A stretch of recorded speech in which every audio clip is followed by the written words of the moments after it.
முக்கிய செய்திகள். நாடு முழுவதும் நாளை போர்க்கால பாதுகாப்பு ஒத்திகை. மாநில அரசுகளுக்கு உள்துறை அமைச்சகம் உத்தரவு. இந்தியாவும் பாகிஸ்தானும் நிதானத்தை கடைபிடிக்க வேண்டும். பிரச்சனைகளுக்கு ராணுவ தீர்வு கூடாது என ஐக்கிய நாடுகள் சபை வலியுறுத்தல். மே 5ஆம் தேதியை வணிகர் நாளாக அறிவிக்கும் அரசாணை விரைவில் வெளியிடப்படும். கடைகளுக்கு தமிழில் பெயர் வைக்க ஸ்டாலின் வலியுறுத்தல். மரபணு மாற்றம் செய்யப்பட்ட அரிசி வகையை அறிமுகப்படுத்துவதா? பெரு நிறுவனங்களின் அழுத்தத்திற்கு மத்திய அரசு பணிந்துவிட்டதாக குற்றச்சாட்டு.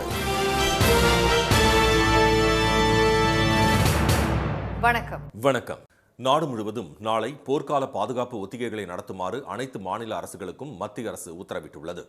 கடந்த 22ஆம் தேதி காஷ்மீரின் பெஹல்காமில் பாகிஸ்தான் தீவிரவாதிகள் நடத்திய தாக்குதலில் 26 சுற்றுலா பயணிகள் உயிரிழந்தனர். இதன் காரணமாக இந்தியா பாகிஸ்தான் இடையே போர் பதற்றம் ஏற்பட்டுள்ளது. இந்த சூழலில் நாடு முழுவதும் நாளை போர்க்கால பாதுகாப்பு ஒத்திகைகளை நடத்துமாறு அனைத்து மாநில அரசுகளுக்கும் மத்திய உள்துறை அமைச்சகம் உத்தரவிட்டுள்ளது. போர்க்காலங்களின் போது இந்திய எல்லைப் பகுதிகளில் அந்நிய போர் விமானங்கள் நுழைந்தால் சைரன் ஒலி எழுப்பப்படுவது வழக்கம். நாளை நடைபெறவுள்ள ஒத்திகையின் போது இதுபோல சைரன் ஒலியை எழுப்ப வேண்டும். பாதுகாப்பான இடங்கள் குறித்து பொதுமக்களுக்கு முன்கூட்டியே தகவல் தெரிவிக்க வேண்டும். சைரன் ஒலியின் போது அந்த இடங்களுக்கு மக்கள் பாதுகாப்பாக செல்வது குறித்த அறிவுரைகளை வழங்க வேண்டும் என மாநிலங்கள் அறிவுறுத்தப்பட்டுள்ளன. போர்க்காலங்களில் எவ்வாறு செயல்பட வேண்டும் என்பது குறித்து தன்னார்வலர்கள் மற்றும் மாணவ மாணவியருக்கு சிறப்பு பயிற்சிகளை வழங்க வேண்டும். குறிப்பாக போரில் காயமடைந்தவர்களை மீட்பது, எதிரிகளின் தாக்குதல்களில் இருந்து பொதுமக்களை பத்திரமாக பாதுகாப்பது குறித்து அவர்களுக்கு சிறப்பு பயிற்சி அளிக்க வேண்டும் என்றும் மத்திய அரசு அறிவுறுத்தியுள்ளது. இரவில் மின்சாரத்தை துண்டித்து வெளியே தெரியாத வகையில் அகல் விளக்கு ஒளியில் அன்றாட பணிகளை மேற்கொள்வது குறித்து மக்களுக்கு பயிற்சி அளிக்க வேண்டும். குறிப்பாக அணுமின் நிலையங்கள் உள்ள முக்கிய பகுதிகளில் வசிப்போர் போர்க்காலங்களில் எவ்வாறு நடந்து கொள்ள வேண்டும் என்பது குறித்து சிறப்பு பயிற்சி வழங்க வேண்டும். எதிரிகள் தாக்குதல் நடத்தும் பகுதிகளில் இருந்து பாதுகாப்பாக வெளியேறுவது, பதுங்கு குழிகள் மற்றும் சுரங்கப்பாதைகளில் பாதுகாப்பாக தங்கியிருப்பது குறித்து மக்களிடையே போதிய விழிப்புணர்வை ஏற்படுத்த வேண்டும் என்றும் உள்துறை அமைச்சகம் அறிவுறுத்தியுள்ளது. ஜம்மு காஷ்மீரின் எல்லையோர பகுதிகளில் வசிக்கும் மக்கள் பாதாள பதுங்கு அறைகளை ஏற்கனவே தயார் செய்து வைத்துள்ளனர்.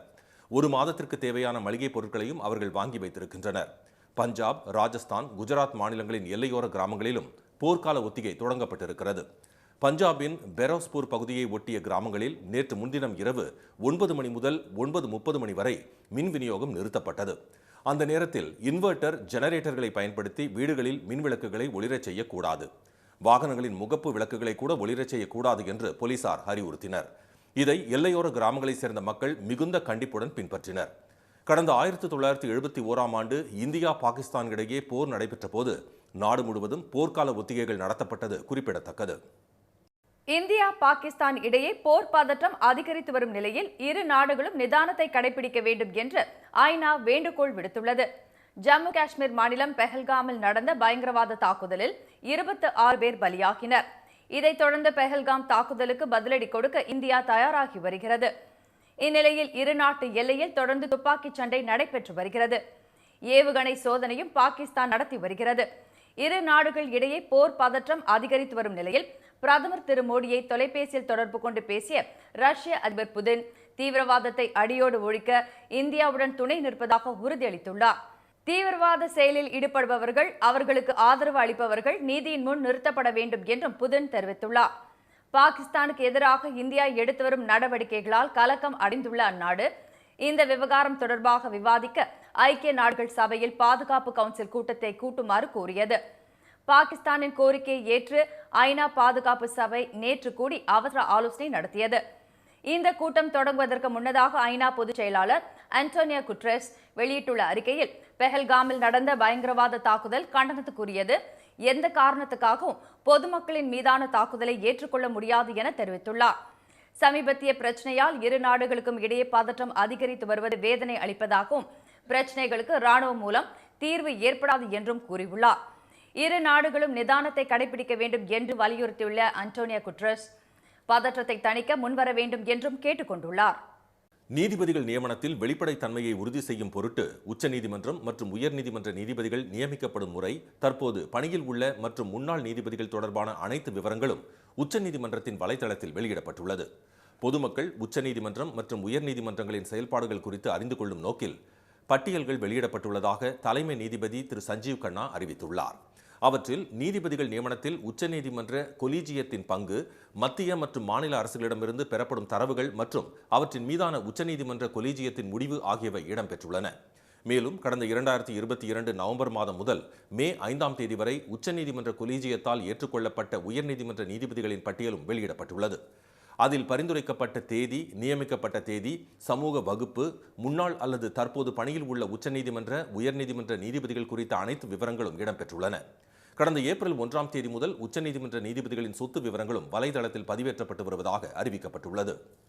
மே 5ஆம் தேதியை வணிகர் நாளாக அறிவிக்கும் அரசாணை விரைவில் வெளியிடப்படும் என்று அறிவித்துள்ள முதலமைச்சர் திரு மு.க. ஸ்டாலின், தமிழர்கள் தங்களுடைய வணிக நிறுவனங்களுக்கு அழகு தமிழில் பெயர் வைக்க வேண்டும் என்று கேட்டுக்கொண்டார். மதுராந்தகத்தில் நேற்று நடைபெற்ற வணிகர் சங்கங்களின் பேரமைப்பு மாநாட்டில் உரையாற்றிய அவர், இந்தியாவிலேயே முதலாக 1989ஆம் ஆண்டு தமிழகத்தில்தான் வணிக பெருமக்களுடைய நலனுக்காக தமிழ்நாடு வணிகர் நல வாரியம் என்ற அமைப்பு கலைஞரால் உருவாக்கப்பட்டதாக சுட்டிக்காட்டினார். வணிகர் நல வாரியத்தில் பதிவு செய்து நிரந்தர உறுப்பினராக இருக்கும் உறுப்பினர்களுக்கு வழங்கப்பட்டு வந்த குடும்ப உதவித்தொகை 5 லட்சம் ரூபாயாக உயர்த்தி வழங்கப்படும் என்று அறிவித்த முதலமைச்சர், உணவுப் பொருட்கள் விற்பனை மற்றும் சேமித்தல் தொழில்கள் தவிர்த்து 500 சதுர அடிக்கு கீழ் உள்ள நிறுவனங்களுக்கு சுய சான்றிதழ் முறையில் இனி தொழில் உரிமம் வழங்கப்படும் என்று கூறினார். சென்னை மாநகராட்சி நீங்களாக மற்ற மாநகராட்சிகளில் இருக்கின்ற கடைகள், வணிக வளாகங்களின் பிரச்சினைகளை தீர்க்க வழிகாட்டு குழுக்கள் 2024ஆம் ஆண்டு அமைக்கப்பட்டதாக தெரிவித்த திரு ஸ்டாலின், அதேபோல் சென்னை மாநகராட்சி, பேரூராட்சிகள், ஊரக உள்ளாட்சி அமைப்புகளிலும் அமைக்கப்படும் என்றார். 9 சதுர மீட்டருக்கு மிகாமல் வைக்கும் ஒரு பெயர் பலகைக்கு கட்டணம் வசூலிக்கப்படாது என்றும் அறிவித்த முதலமைச்சர், சிறப்பாக செயல்பட்டு வரும் தமிழக ஒற்றை சாளர இணையதளத்தில் வர்த்தகங்கள், சிறு வியாபாரிகளுக்காக புதிய இணையம் அறிமுகப்படுத்தப்படும் என்றும் கூறினார். இதில் வர்த்தக உரிமம், கடைகள், உணவகங்கள், பதிவு செய்தல் உள்ளிட்ட 22 சேவைகள் இணைக்கப்பட்டுள்ளதாக தெரிவித்த அவர், இதன் மூலம் வர்த்தகர்கள் தங்களுக்கு தேவையான அனுமதிகளை எளிதாக பெற்றுக் கொள்ளலாம் என்றும் கூறினார். தமிழர்கள் தங்களது வணிக நிறுவனங்களுக்கு தமிழ் பெயரை சூட்ட வேண்டும் என்றும் திரு ஸ்டாலின் கேட்டுக்கொண்டார். நான் பங்கேற்கக்கூடிய நிகழ்ச்சியை திருமண விழாவில் மணமக்களை பார்த்து சொல்லுவேன், உங்களுக்கு குழந்தை பிறந்துச்சுன்னா அழகான தமிழ் பெயர்களை வைங்கன்னு சொல்லுவேன். அதே மாதிரி வணிகர்களாக நீங்கள் உங்களுக்கென்று இருக்கக்கூடிய கடைகளைத்தான் குழந்தைகளாக நினைக்கிறீங்க. உங்களுடைய கடைகளுக்கு ஆங்கில பேர் வச்சிருந்தா அதை மாற்றி உடனடியாக தமிழ் பெயர்களை சூட்டுங்கள் என்ற ஒரு கோரிக்கை நான் வைக்கிறேன்.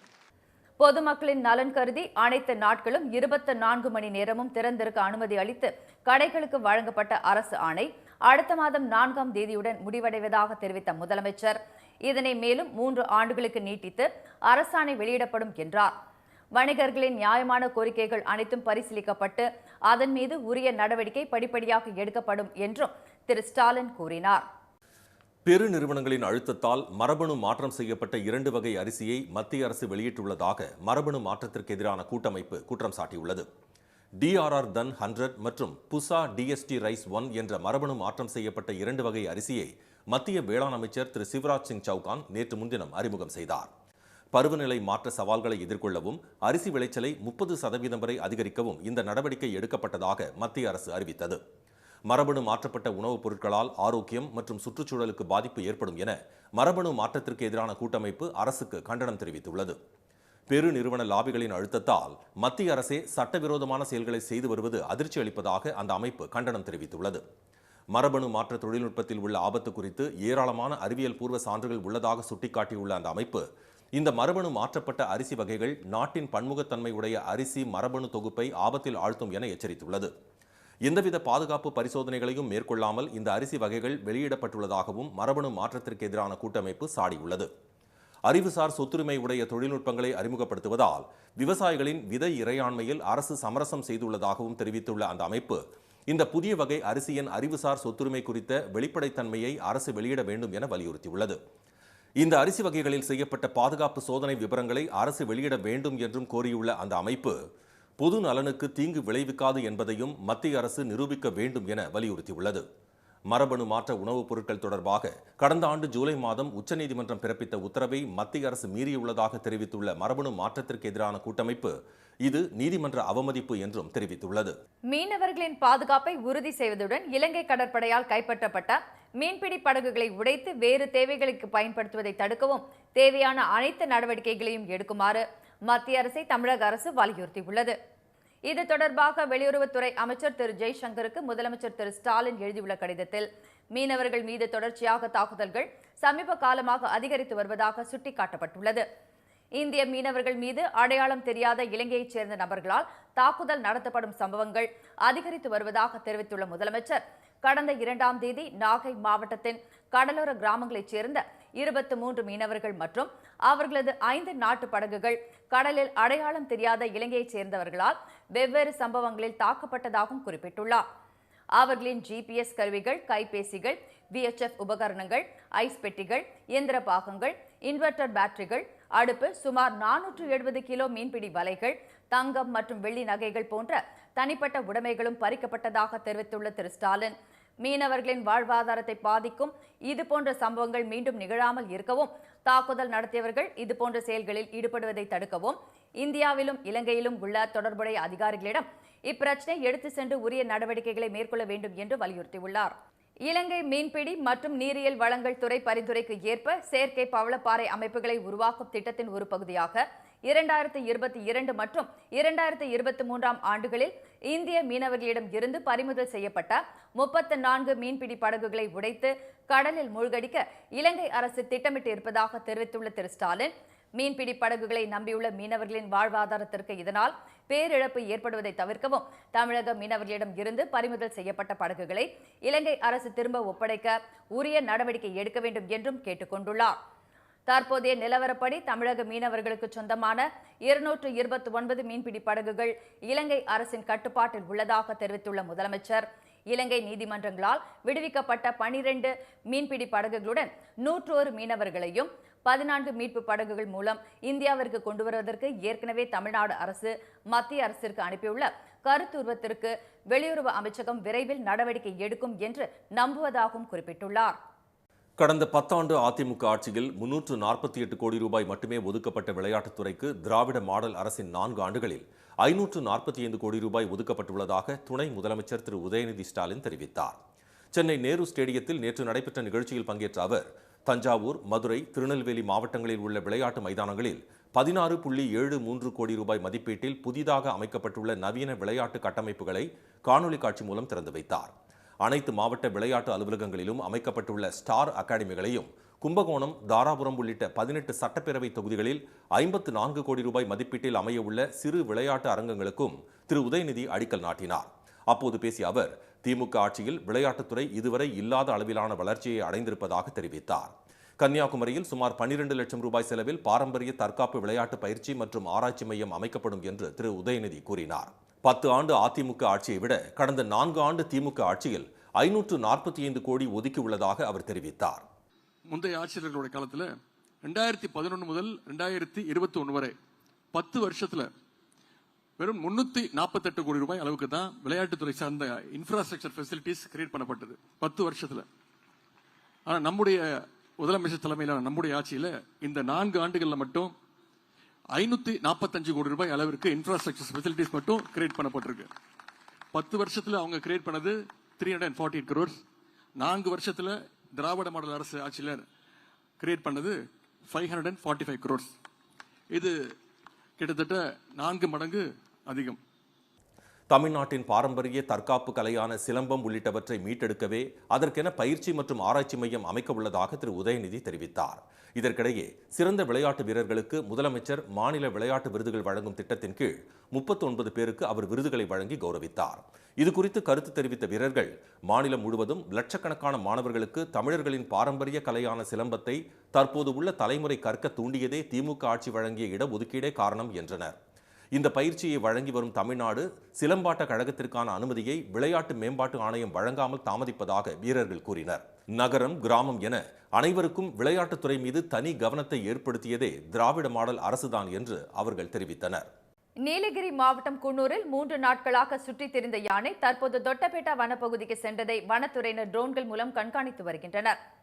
அந்த மாவட்டத்தில் பலாப்பழம் சீசன் தொடங்கியுள்ளதால் சமவெளி பகுதிகளில் இருந்து காட்டு யானைகள் குன்னூர் மலைப்பாதையில் உலா வருகின்றன. நெலாக்கோட்டை பகுதியில் இருந்து குடியிருப்பு பகுதிக்குள் நுழைந்த யானை ஒன்று சாலையில் நிறுத்தப்பட்டிருந்த காரை அடித்து நொறுக்கியது. பின்னர் வீட்டின் சுவரை சேதப்படுத்திய அந்த யானை படிக்கட்டு வழியாக சென்று வீட்டின் மேல் ஏறி அட்டகாசம் செய்தது.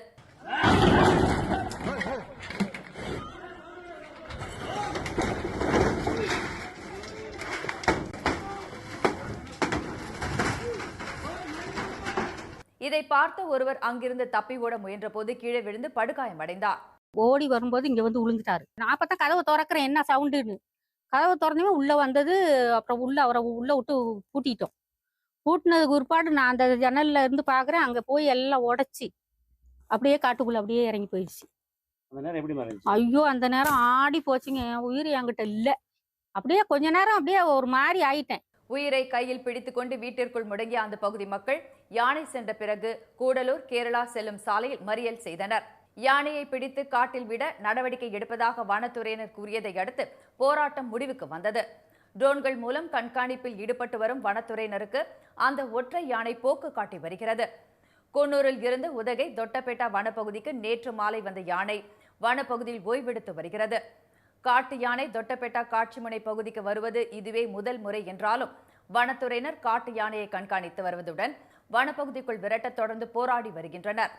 இதற்கிடையே கூடலூர் அருகே பாடாந்தோரை பகுதியில் இரவு நேரத்தில் குடியிருப்பு பகுதியில் காட்டெருமை ஒன்று உலா வந்தது.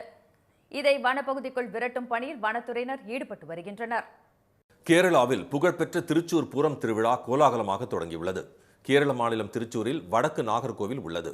இங்கு ஒவ்வொரு ஆண்டும் பிரசித்தி பெற்ற பூரம் திருவிழா சித்திரை மாதம் பூரம் நட்சத்திர தினத்தன்று கொண்டாடப்படுகிறது.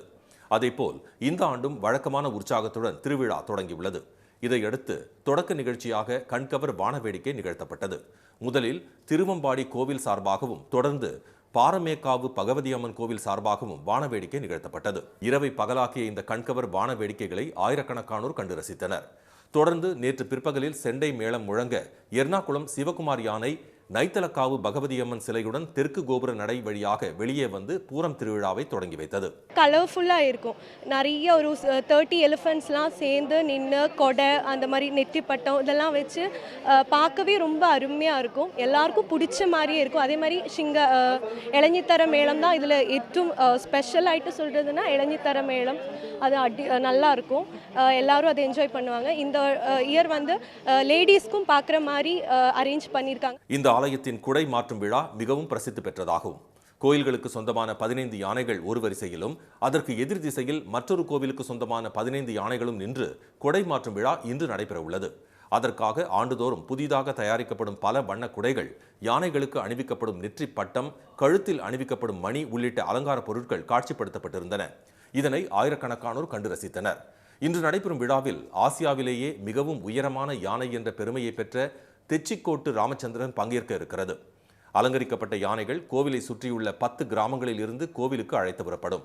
பின்னர் பஞ்சவாத்திய கலைஞர்களின் இசை நிகழ்ச்சியும் குடை மாற்று நிகழ்வும் நடைபெற உள்ளது. தொடர்ந்து பிரம்மாண்டமான வான வேடிக்கையும் நடைபெறும். பூரம் திருவிழாவையொட்டி திருச்சூர் நகரம் முழுவதும் 4000 போலீசார் பாதுகாப்பு பணியில் ஈடுபட்டுள்ளனர். தமிழ்நாட்டின் 4 மாவட்டங்களில் இன்று கனமழை பெய்யும் என்று சென்னை வானிலை ஆய்வு மையம் எச்சரித்துள்ளது. சென்னை மற்றும் புறநகர் பகுதிகளில் நேற்று வெயில் விட்டு தகித்தது. இந்நிலையில் தென்னிந்திய பகுதிகளில் நிலவும் வளிமண்டல கீழடுக்கு சுழற்சியால் கோவை மாவட்ட வனப்பகுதிகள், நீலகிரி, திண்டுக்கல், தேனி ஆகிய மாவட்டங்களில் இன்று கனமழை பெய்யக்கூடும் என்று வானிலை மையம் அறிவித்துள்ளது. சென்னை மற்றும் புறநகர் பகுதிகளில் வானம் மேகமூட்டத்துடன் காணப்படும் என்றும் நகரின் ஒரு சில பகுதிகளில் லேசானது முதல் மிதமான மழை பெய்யக்கூடும் என்றும் ஆய்வு மையம் எச்சரித்துள்ளது. மீண்டும் முக்கிய செய்திகள். நாடு முழுவதும் நாளை போர்க்கால பாதுகாப்பு ஒத்திகைகளை நடத்துமாறு அனைத்து மாநில அரசுகளுக்கும் மத்திய அரசு உத்தரவிட்டுள்ளது. இந்தியா பாகிஸ்தான் இடையே போர் பதற்றம் அதிகரித்து வரும் நிலையில் இரு நாடுகளும் நிதானத்தை கடைபிடிக்க வேண்டும் என்று ஐநா கேட்டுக் கொண்டுள்ளது.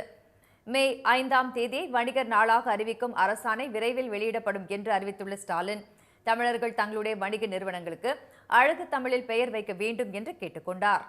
இத்துடன் இந்த செய்திகள் நிறைவடைந்தன. மீண்டும் சன் டிவியில் செய்திகள் மாலை 6 மணிக்கு. செய்திகளை உடனுக்குடன் தெரிந்து கொள்ள QR கோடை ஸ்கேன் செய்து சன் நியூஸ் வாட்ஸ்அப் சேனலுடன் இணைந்திருங்கள். வணக்கம். வணக்கம்.